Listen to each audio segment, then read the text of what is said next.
Bonsoir, bienvenue dans les débats de la présidentielle. Nous sommes à 9 jours du second tour de l'élection.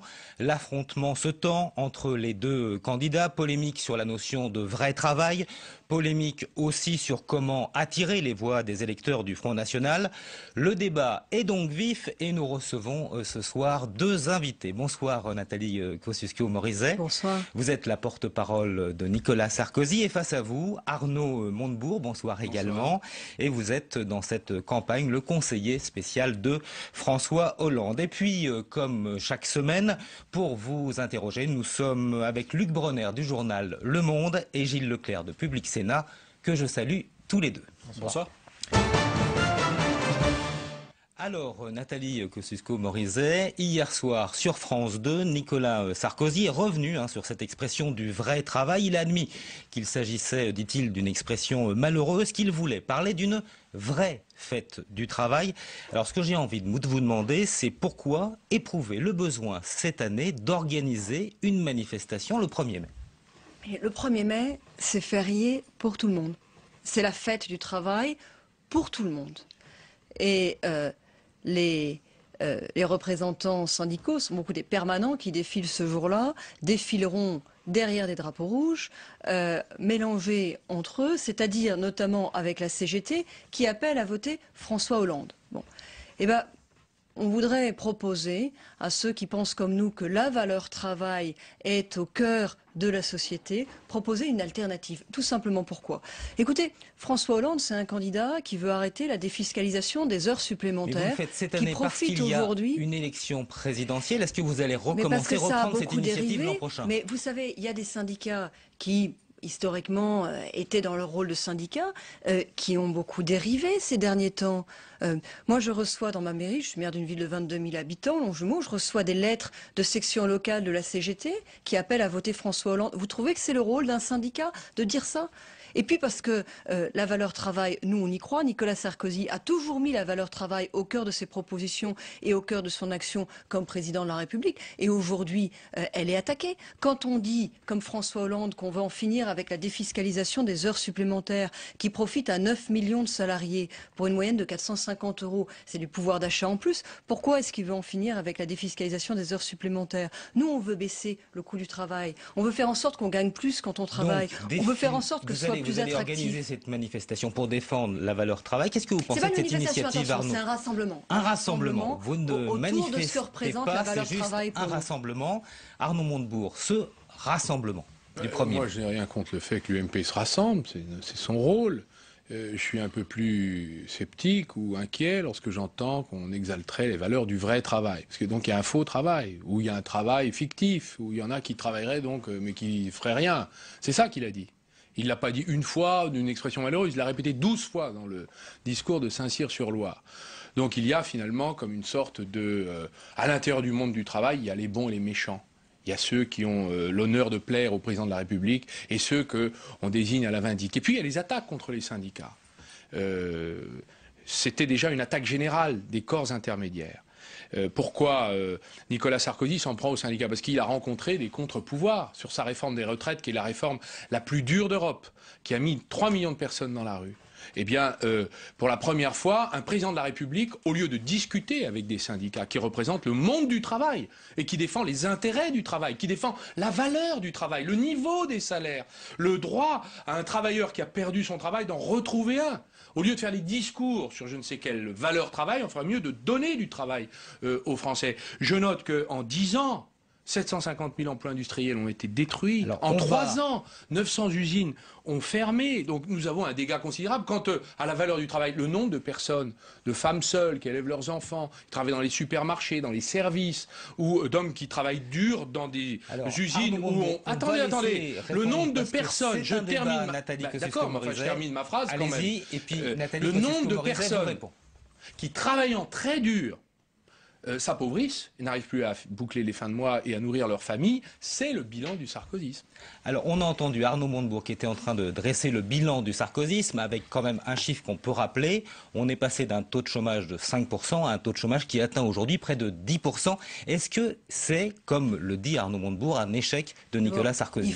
Il faudrait comparer avec nos voisins européens. Parce que je vous rappelle qu'on sort d'une série de 4 ans où on a eu toutes les crises, on est encore en crise économique. Et c'est vrai, le chômage a augmenté en France. Il a heureusement beaucoup moins augmenté que dans les pays voisins, même si de toute façon chaque chômeur est un drame. Il y a l'Espagne, ça a carrément explosé, le Royaume-Uni, la Grèce, je vous en parle pas, l'Italie, le seul pays qui a fait mieux que nous en Europe, c'est l'Allemagne. Ils avaient fait leurs réformes avant nous. Mais vous savez, il faut être concret. C'est quoi les droits quand on travaille? D'abord, c'est la perspective de pouvoir avoir un jour sa retraite payée. On vit de plus en plus longtemps sur ce taux de chômage très très élevé. Est-ce que c'est effectivement, on peut admettre que c'est un échec de Nicolas Sarkozy? Nathalie Kosciusko-Morizet. Nous souhaitons le plein emploi. Nous faisons tout ce qui est en notre mesure pour le plein emploi. Nicolas Sarkozy est un homme qui ne renonce jamais. Mais en situation de crise, de ces crises majeures qu'on a vécues, avoir protégé la France comme il l'a protégée, quand on voit ce qui se passe en ce moment en Espagne, vous savez, ils ont pris 7 ans de gouvernement socialiste. Et bien là, leur note vient encore de se dégrader. On baisse les pensions de retraite, on baisse les salaires des fonctionnaires, on ferme des blocs opératoires. Voilà, c'est ça ce qui se passe en Espagne. Et l'Espagne, c'était un pays qui était montré en exemple par tous, et notamment par les socialistes. Alors, ce que je vous propose, pas que, ce que je vous propose à tous les deux, c'est de développer en quelques minutes les 1 ou 2 mesures qui, selon vous, sont essentielles pour justement relancer cet emploi, pour faire baisser ce taux de chômage. Arnaud Montebourg, puis ensuite ce sera à vous, Nathalie Kosciusko-Morizet. Des mesures à la fois nationales et européennes.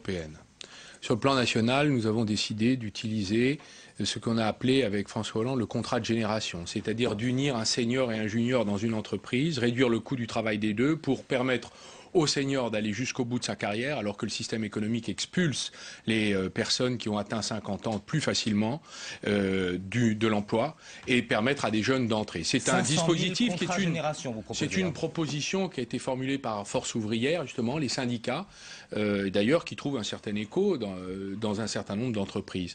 Deuxième mesure, les emplois d'avenir. Ce sont des emplois alternatifs pour les associations dans les quartiers populaires, là où la République a disparu, où il n'y a plus de services publics, il n'y a plus rien, même plus les services publics de sécurité, puisqu'on a supprimé 10 000 emplois de policiers et de gendarmes. On en est combien la création de ces emplois d'avenir? Sur 5 ans, 150 000. Voilà. Sur ce chiffre. Ça reste modeste, parce que nous n'avons pas beaucoup d'argent, mais c'est un effort destiné d'abord aux quartiers populaires, qui ont été relégués, abandonnés par la République. Mais surtout une stratégie de croissance européenne. C'est toute la bataille européenne qui commence. Tout à l'heure, Mme Kosciusko-Morizet évoquait la comparaison avec les pays européens. La France est à 0,2% en croissance cumulée entre 2008 et 2011, contre 2,6 en Allemagne, 1,7 aux Pays-Bas et 2,7 en Belgique. Je note que la Belgique n'a presque pas eu de gouvernement pendant toute cette période. C'est à se demander s'il vaut mieux ne pas avoir de gouvernement qu'avoir un gouvernement sarkozyste, parce qu'ils ont 4 fois plus de croissance que nous. C'est dire que la question de la croissance est fondamentale. Qu'est-ce que nous voulons faire? Nous voulons, et ça c'est un point qui est en résonance avec notre programme national, nous voulons rénover 1 million sur le plan thermique. Donc faire des économies d'énergie et les financer avec les particuliers, pour le compte des particuliers ou des organismes de logements sociaux ou institutionnels. 1 million de logements par an, chaque année sur 5 ans. C'est un effort considérable, mais c'est la création d'emplois massifs dans le BTP pour relancer l'économie, créer des emplois chez les jeunes et le financer avec l'Union européenne. Et c'est tout le sens de notre initiative de croissance face à Mme Merkel, qui, pour le moment, organise l'austérité avec l'aide de son allié, M. Sarkozy, assis sur le porte-bagages de la droite allemande. Nous préférons, en ce qui nous concerne, effectivement, prendre le taureau par les cornes à tous les étages. Des mesures spécifiques, les 500 000 par exemple, contrat génération, mais on passe surtout par la relance de la croissance avec cet exemple d'un million de logements qui effectivement seraient réhabilités. Nathalie Kosciusko-Morizet, de votre côté, les 2-3 solutions que vous mettez en avant pour lutter effectivement contre le chômage, ce serait lesquelles? D'abord, créer des emplois qui ne soient pas que des emplois publics. Parce que vous savez, 60 000 fonctionnaires de plus dans l'éducation nationale, c'est bien. Qui va les payer? Et payé pendant 40 ans, plus les retraites. Alors qu'il n'y a plus d'argent, in fine, ce sera beaucoup plus d'impôts pour tout le monde. Pour augmenter la compétitivité, faire en sorte que notre protection sociale, elle soit payée plus seulement sur les charges, mais sur la consommation et notamment sur les importations. C'est la TVA anti-délocalisation. Faire en sorte aussi de reconstruire des frontières économiques. Cette TVA, c'est la mesure que vous avez prise effectivement il y a quelques semaines. Oui, et que veulent casser s'arrête là, les socialistes. on va plus loin, on développe ce type de mesures? On est en train de la mettre en place. Donc on en fera, on la met en place et on en tirera des premières conclusions. Éventuellement, on développera par la suite. Donner à nouveau des frontières économiques à l'Europe, c'est-à-dire réserver nos marchés publics à des entreprises qui fabriquent, qui produisent en Europe. C'est possible. Les Américains le font. Mieux utiliser l'argent de la formation. Aujourd'hui, il y a 32 milliards par an qui sont investis dans la formation professionnelle. Vous dites mieux utiliser, ça veut dire que vous estimez qu'il y a combien parmi ces 32 milliards qui seraient entre guillemets gâchés s'il faut mieux les utiliser? Vous avez 32 milliards qui sont utilisés pour la formation professionnelle. Là-dessus, il y en a moins de 4. 3,8 milliards qui vont vers les chômeurs. Ça veut dire que vous avez seulement un chômeur sur 10 qui est en formation, alors qu'il y a beaucoup d'emplois qui ne trouvent pas preneur, parce qu'il n'y a pas les personnes bien formées pour les remplir. Et puis pire que ça, vous avez sur 4 chômeurs qui demandent une formation, et ben vous en avez 3 qui l'auront pas. Et le dernier, celui qui l'aura, il l'aura avec 6 mois de retard. Donc nous voulons réorienter l'argent de la formation vers les chômeurs. Pourquoi c'est compliqué? Eh bien parce que c'est les collectivités territoriales et les syndicats qui gèrent l'argent de la formation à travers 15 000 organismes qui vivent aussi de l'argent de la formation. Par ailleurs, faire en sorte que le pouvoir d'achat de ceux qui travaillent soit protégé. On a fait la défiscalisation des heures supplémentaires. 9 millions de salariés qui touchent des heures supplémentaires défiscalisées, en moyenne 450 €. François Hollande veut les supprimer. De la même manière, on veut redistribuer 4 milliards d'euros de pouvoir d'achat au niveau du SMIC à travers une baisse de certains avantages sur les dividendes qui toucheront les Français les plus favorisés, à travers aussi une redistribution de la prime pour l'emploi. Morizet, vous venez de développer assez longuement effectivement votre programme. Fini. On va laisser. Je vais vous dire un mot quand même des investissements d'avenir. Juste un tout petit mot qu'on puisse laisser répondre à Arnaud Montebourg, puis après on passe à la deuxième partie du débat. Des secteurs d'excellence et d'avenir dans lesquels on crée des emplois. Quand on fait le lancement de la filière éolien offshore dans le cadre du Grenelle de l'environnement, c'est la création de 10 000 emplois sur la façade ouest de la France, avec de la reconversion de sites industriels, de la création d'emplois de maintenance à la mer. Et c'est une filière d'avenir. On va faire des énergies renouvelables chez nous. On va pouvoir exporter aussi ces machines. Nous avons des compétences à développer, à faire valoir. Entendu. Alors Arnaud Montebourg, sur vos propositions ou sur les propositions qui viennent d'être émises, et en particulier sur cette TVA dite sociale, c'est quelque chose, on le sait, que vous contestez.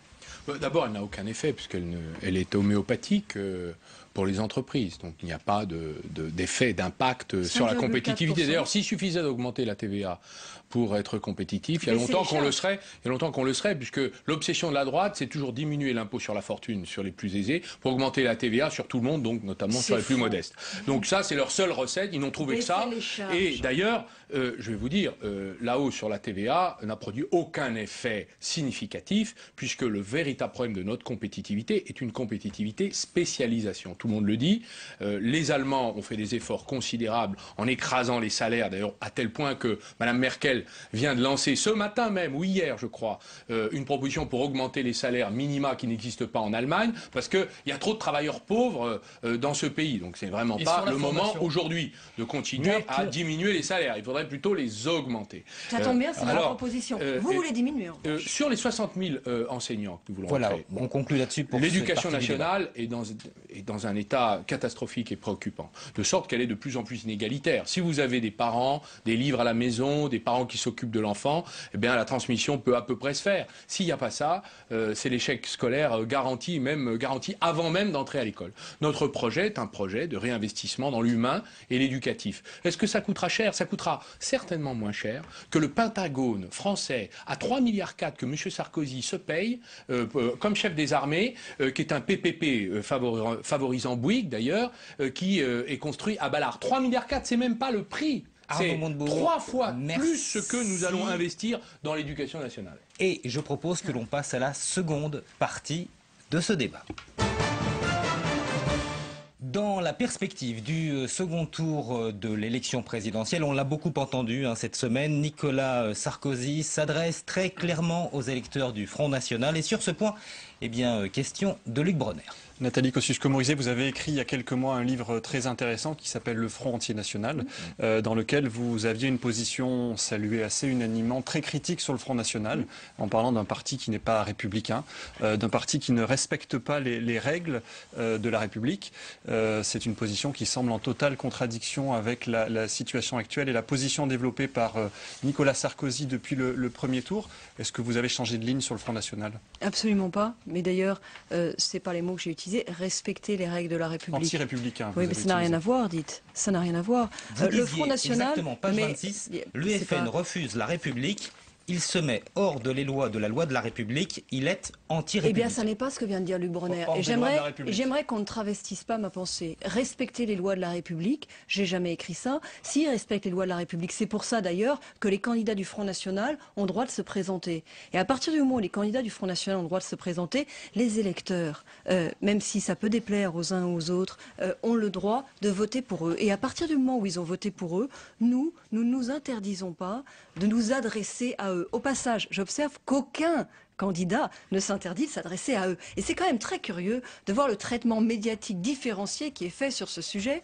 Alors d'un côté, vous avez François Hollande qui, après avoir dit que les électeurs du Front National étaient embarqués au vent mauvais, etc., eh bien fait une grande déclaration le mardi matin en disant « Ah mais je veux parler aux électeurs du Front National ». Et alors là, tout le monde trouve ça formidable. Et puis vous avez Nicolas Sarkozy, laissez-moi finir, Nicolas Sarkozy, le même mardi, qui dit « Je souhaite m'adresser aux électeurs du Front National ».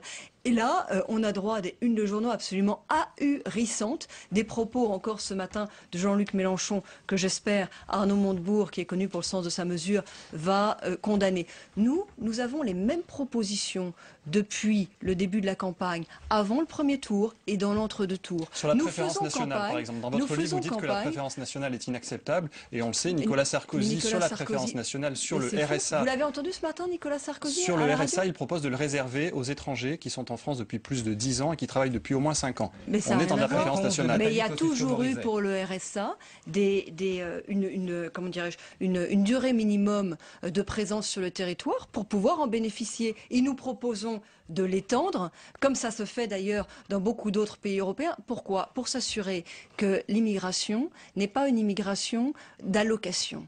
Nous ne voulons pas que les gens viennent chez nous, d'abord parce que nos allocations sont parmi les plus généreuses en Europe. Ça a toujours été notre position, c'est notre position avant le premier tour, c'est notre position dans l'entre-deux tours. On voudrait caricaturer les propositions de Nicolas Sarkozy. Il proposait avant le premier tour de diviser par deux les flux d'immigration légale. Pourquoi? Parce qu'on est en période de crise et qu'on a moins les moyens d'intégrer en période de crise, que notre machine à intégrer est cassée. Et d'ailleurs, quand il l'a proposé, 64% des Français ont dit par sondage qu'ils étaient d'accord. Ce qui signifie je ne pense pas que 64% des Français de 200 000 personnes à 100 000 personnes. Je ne pense pas que 64% des Français soient droitisés. Nous le redisons dans l'entre-deux tours, et là, la réaction est plus du tout la même. Et puis hier, François Hollande, interrogé sur ce point, à 6 reprises d'ailleurs, David Pujadas n'a pas eu vraiment de réponse à sa question, eh bien il était bien gêné, et finalement il répondait pas. Vous savez, sur des sujets comme ça, et si on veut répondre aux thèses du Front National, il faut être précis. Nicolas Sarkozy, il est précis, il fait des propositions. De l'autre côté,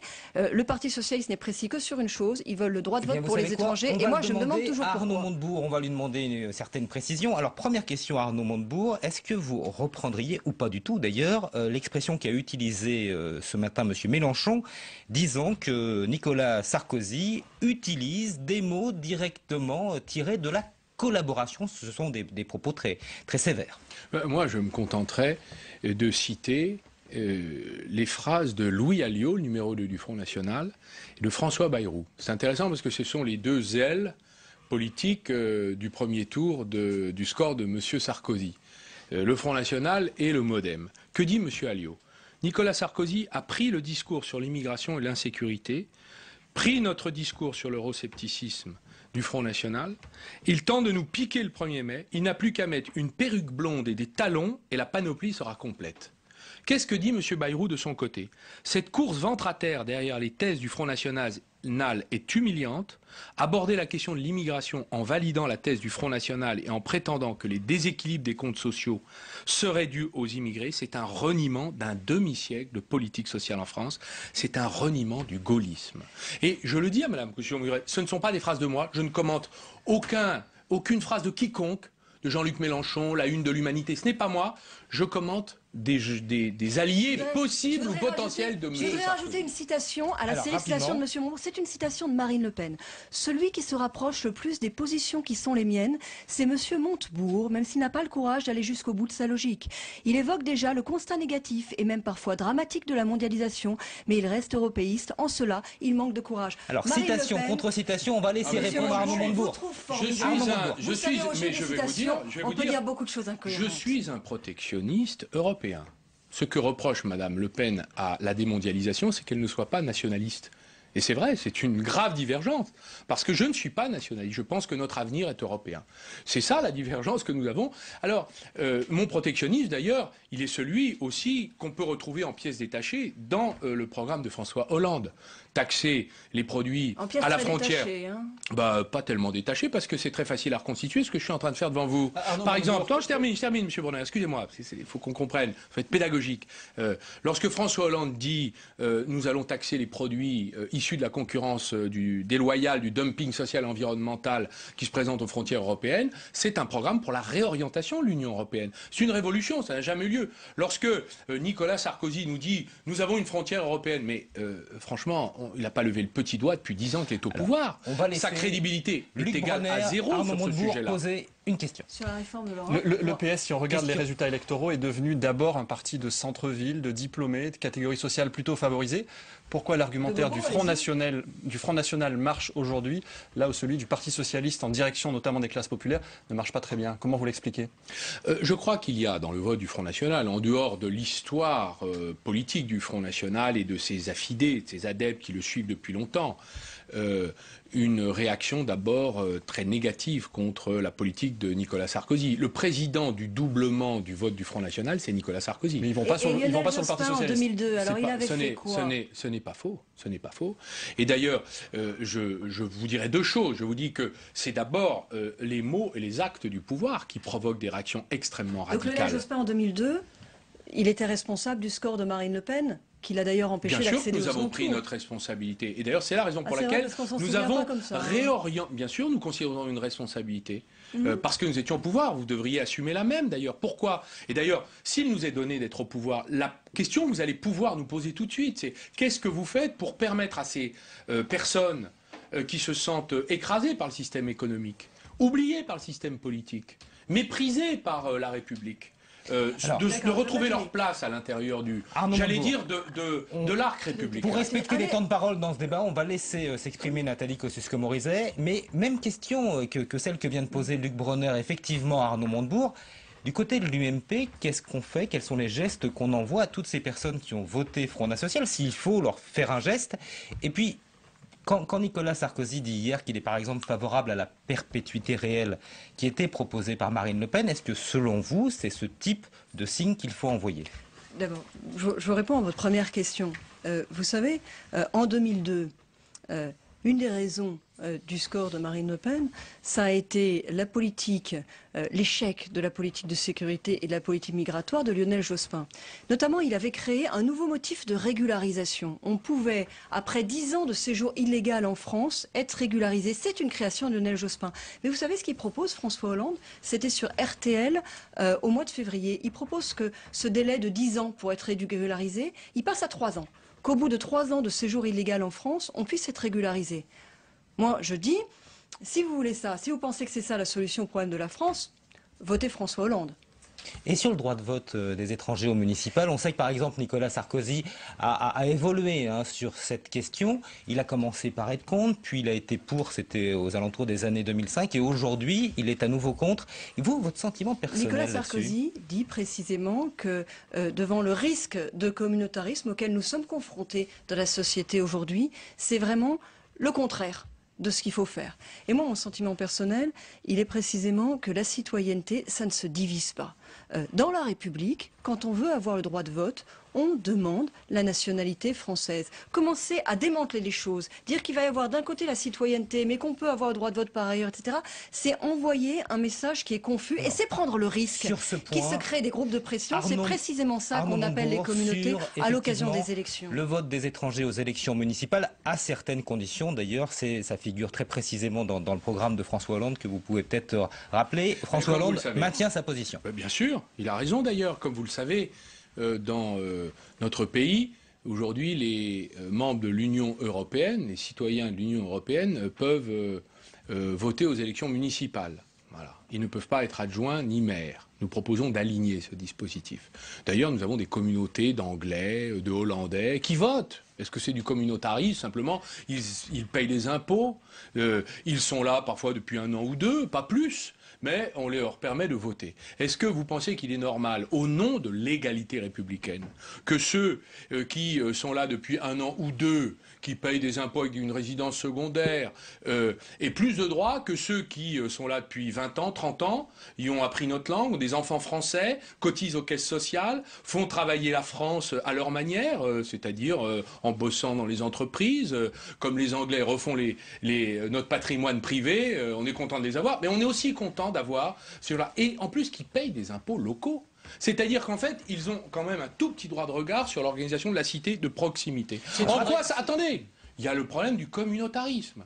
On va dire c'est du communautarisme. Mais le communautarisme est prohibé par la loi républicaine. Un maire qui se mettrait à faire une politique qui serait illégale en favorisant je ne sais quelle tentation de telle ou telle communauté fantasmée ou fantasmatique, ou réelle d'ailleurs, parce que ça peut exister, eh bien, il serait immédiatement rattrapé par le préfet. C'est une réforme qu'il faut faire quand dans le calendrier du quinquennat? C'est une réforme constitutionnelle qu'il faut faire en même temps que nous allons refonder la République, comme François Hollande défend la République nouvelle, la moralisation de la vie publique. Au calendrier de 2013, je crois.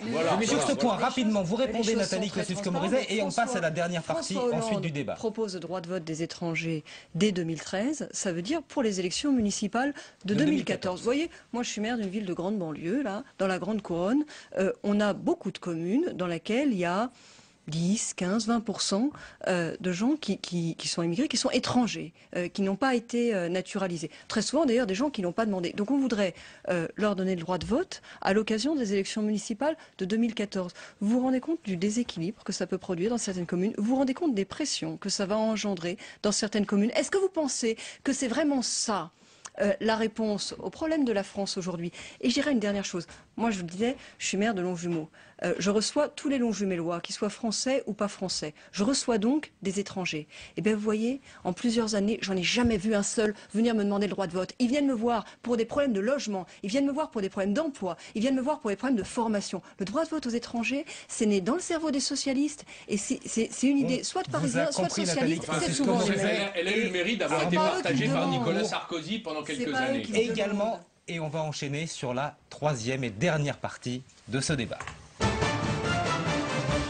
Et je vous propose que nous abordions une question importante, c'est le poids de la France au sein de l'Europe et surtout sa marge de manœuvre. Et sur ce point, bien question de Gilles Leclerc de Public Sénat. Arnaud Montebourg, le 7 mai d'ailleurs, quel que soit le vainqueur, l'Europe sera au centre, évidemment, encore des débats à propos du fameux traité européen que François Hollande se propose de renégocier ou d'ajouter de la croissance. Les Allemands, en tout cas, tiennent à un principe qu'ils disent intangible, c'est l'équilibre à tout prix des finances publiques. Est-ce que pour vous, c'est un principe intangible? Nous considérons que nous n'avons pas besoin de contraintes pour prendre nos responsabilités. C'est d'ailleurs la raison pour laquelle nous refusons toutes les formes de règles d'or qui empêchent finalement les États d'être mobiles, flexibles selon les besoins de la conjoncture. Nous pensons par ailleurs qu'il y a un grave problème d'interprétation de la crise. Ce n'est pas aujourd'hui un problème de dette publique, la crise. La dette publique est née parce que des États ont certains été impécunieux ou imprévoyants, c'est le cas d'une autre très mal gérée par les sarkozystes, mais surtout avec les cadeaux fiscaux, on distribue de l'argent par les fenêtres pendant 10 ans sans se préoccuper du problème des recettes. Oui, ça c'est la faute de Nicolas Sarkozy. Non, c'est pas la totalité. Les budgets sont votés en déficit. Mais il y a un niveau de... Non, je parlais de votre responsabilité immédiate, c'est-à-dire les 5 dernières années. François Fillon, oui d'accord, mais François Fillon arrive en 2007 et dit « Je suis à la jusqu'à présent, vous aviez réussi à J'ai compris. Laissez-moi, ne mangez pas mon temps de parole, monsieur Aron, j'ai des choses à dire. Donc, en 2007, monsieur Fillon dit « Je suis à la tête d'un État en faillite ». qu'a fait ce chef de gouvernement. Il a fait le contraire de ce qu'aurait fait un chef d'entreprise ou un chef de famille. Il a distribué l'argent par les fenêtres. Il a fait des cadeaux, il a diminué l'impôt sur la fortune. Il l'a encore fait il y a encore 9 mois. 9 mois encore, on diminue l'impôt sur la fortune. Donc nous sommes à 2 milliards de moins. Donc nous avons d'abord, c'est vrai, je sais que ça vous fait mal, Madame Kosciusko-Morizet, mais c'est malheureusement la réalité. Je vais vous le dire par principe, je ne mens jamais. Pour une raison simple, c'est que ça se retourne toujours contre celui qui les profère. Alors, tout ça est vérifiable, c'est dans tous les journaux, lisez la bonne presse. Alors je vais vous dire, monsieur Leclerc, si on considère que aujourd'hui la crise est un problème de dette publique, évidemment, haro sur les États, sauf que les États sont les seuls à pouvoir nous sortir de la crise. Donc aujourd'hui, qu'est-ce qu'on fait? On organise des mesures d'austérité, de coupure de dépenses publiques, et on organise la récession dans toute l'Europe. Et donc, qu'est-ce qu'on fait? On rend impossible la solution à la crise. L'austérité, c'est pire que la dette. L'austérité empêche la solution à la dette et aggrave la situation et aggrave le poids de la dette. Donc c'est exactement ce qui se passe avec la faillite de la Grèce. On croyait qu'on allait régler le problème de la Grèce. En fait, on a aggravé le problème de la Grèce. Et c'est un puits sans fond. La renégociation du pacte de stabilité européen, c'est ce que vous allez demander effectivement si François Hollande est élu. On sait que Angela Merkel a déjà dit qu'elle ne le souhaitait véritablement pas et qu'elle considérait que c'était innégociable. D'un mot, qu'est-ce qui va se passer alors? Écoutez, monsieur Marron, Madame Merkel n'est pas toute puissante en Europe.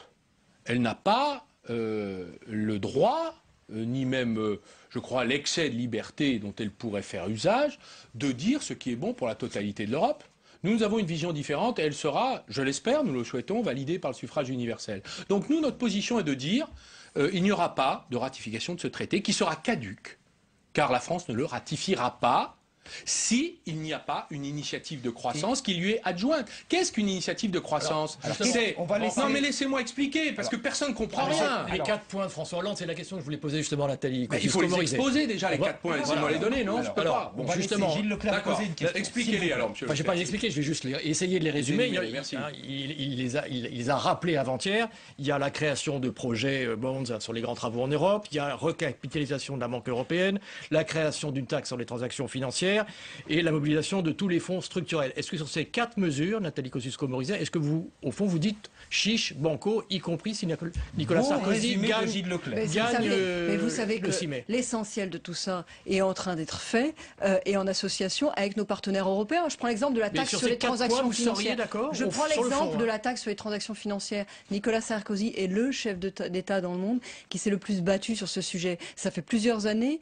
Il l'a placé au cœur du G8 et du G20 cet automne et on est en train de trouver un socle de pays qui nous soutiennent en Europe. C'est le travail qu'a fait Nicolas Sarkozy, que François Hollande veuille le reprendre à son compte, est aujourd'hui un peu gonflé. Mais je voudrais dire quelque chose. Mais je voudrais dire quelque chose. Mais je voudrais dire quelque chose. Attendez, je voudrais dire quelque chose sur la croissance. Sur l'ajout de croissance dans cette Europe. Je voudrais dire quelque chose sur la croissance. On va laisser répondre Nathalie Kosciusko-Morizet. Merci. Les socialistes nous font le même coup qu'en 97. En 97, il y a eu une campagne législative. Et il y avait un traité qui était en cours de négociation en Europe qui s'appelait le traité d'Amsterdam. Et pendant toute la campagne législative, les socialistes ont dit, si on est élu, on ne ratifiera pas le traité d'Amsterdam, on n'acceptera pas le traité d'Amsterdam c'est pas bien, etc. Et bien vous savez quoi? 10 jours après leur élection, ils ont fait mettre le mot croissance dans un endroit qui était absolument non contraignant du traité d'Amsterdam et ils ont dit oui au traité d'Amsterdam 10 jours après l'élection. Et vous savez pourquoi? Parce que l'Union européenne, c'est quelque chose qu'on fait évoluer tous ensemble. Ce qui compte dans l'Union européenne, c'est sa capacité d'influence. Nicolas Sarkozy a une vraie capacité d'influence. Quand il obtient la réforme de l'Europe avec la mise en place d'une gouvernance économique de la zone euro, ce qui est la position historique de la France, ce que ne souhaitait pas l'Allemagne. Ça faisait des années qu'on se battait là-dessus. Nicolas Sarkozy l'a obtenu. Il a une vraie capacité d'influence en Europe. C'est comme ça qu'on fait bouger les choses. Pas en jouant les fiers à bras, en disant on ratifiera pas, on ratifiera pas, on ratifiera pas. Et puis à un moment, on tombe devant les réalités. Alors, il nous reste 2-3 minutes dans ce débat. On s'approche de la conclusion. J'ai une question à vous poser. Tu as 2 questions à vous poser tous les deux. Voulu répondre à ça. Alors, vous répondez, mais très rapidement, s'il vous plaît. Écoutez, monsieur Sarkozy. Il a 30 secondes un peu de plus et c'est vous qui aurez un peu plus de temps dans la conclusion. Rapidement, alors très rapidement, Arnaud Montebourg. Monsieur Sarkozy a assis la France sur le porte-bagages Madame Merkel. Et c'est d'ailleurs comme ça qu'il est vécu. Et je vais vous dire pourquoi. C'est que Madame Merkel décide, Monsieur Sarkozy exécute. Et toute l'Europe peine et souffre. Voilà. Et nous avec d'elle. d'ailleurs. Donc la vérité, c'est que ce que nous voulons de cette taxe des transactions financières, c'est qu'elle soit le tuyau qui permette de financer toutes les dettes publiques liées dans la crise, pour soulager les classes moyennes et classes populaires qui, partout dans les plans d'austérité, y compris chez nous, engagés par le dernier plan Fillon, des taxes en tout genre infligées sur les revenus modestes en France, ces gens-là ne payent pas le prix de la crise. Ceux qui doivent payer le prix de la crise, c'est le système financier, c'est-à-dire ceux qui ont provoqué cet effondrement majeur et historique de notre économie. On vous a entendu, c'est l'heure de la conclusion et la question que j'ai envie de vous poser à tous les deux, d'abord on va commencer par vous Nathalie Kosciusko-Morizet. Nicolas Sarkozy est réélu le 7 mai au matin. Quelle est la priorité des priorités selon vous? Écoutez, il y a beaucoup de mesures, mais j'ai envie d'en mettre une en valeur particulièrement parce qu'elle me semble symboliser la différence entre l'effort et les sacrifices. Nicolas Sarkozy propose aux Français des efforts, parce qu'on est dans la crise et qu'il faut s'en sortir. C'est le sens de la réforme des retraites. On vit plus longtemps et donc il faut travailler plus longtemps. Mais une fois qu'on a fait les efforts, on s'en sort. Et donc Nicolas Sarkozy propose aujourd'hui aux Français de pouvoir verser les retraites au 1er du mois. Aujourd'hui, elles sont versées au 8 du mois, alors qu'on paye son loyer au 1er du mois. C'est quand même un peu bizarre. Ce sont les retraités qui font la trésorerie de l'État. Nicolas Sarkozy propose de verser les retraites au 1er du mois et de le faire très vite. Et j'insiste sur la différence entre les efforts et les sacrifices, parce que les efforts, on les choisit. Les sacrifices, c'est quand on a écouté les sirènes socialistes, comme les Espagnols et les Grecs. On a eu plein de cadeaux. Et puis derrière, il faut payer. Et vous savez ce qu'il disait, j'en finis par là, Michel Audiard, j'aime beaucoup cette citation, pardon, elle s'applique tellement bien à leur programme. Les bêtises, c'est comme les impôts, on finit toujours par les payer. Arnaud Montebourg, rapidement, en 30 secondes s'il vous plaît.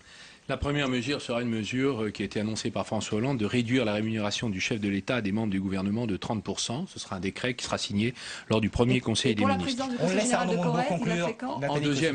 En deuxième mesure, nous allons prendre le décret relatif au départ à la retraite pour les longues carrières à 60 ans pour ceux qui ont recotisé plus de 42 ans. Cela est une mesure de justice après consultation du Conseil d'administration de la Caisse nationale d'assurance vieillesse. Et les nouveaux impôts pour la payer, vous les votez Nathalie Kosciusko-Morizet comme Arnaud Montebourg pour ces conclusions brèves et votre participation à ce débat. Et Merci pour ma vous. part, je vous retrouve dans une semaine pour un nouveau débat de la présidentielle, le dernier avant le second tour.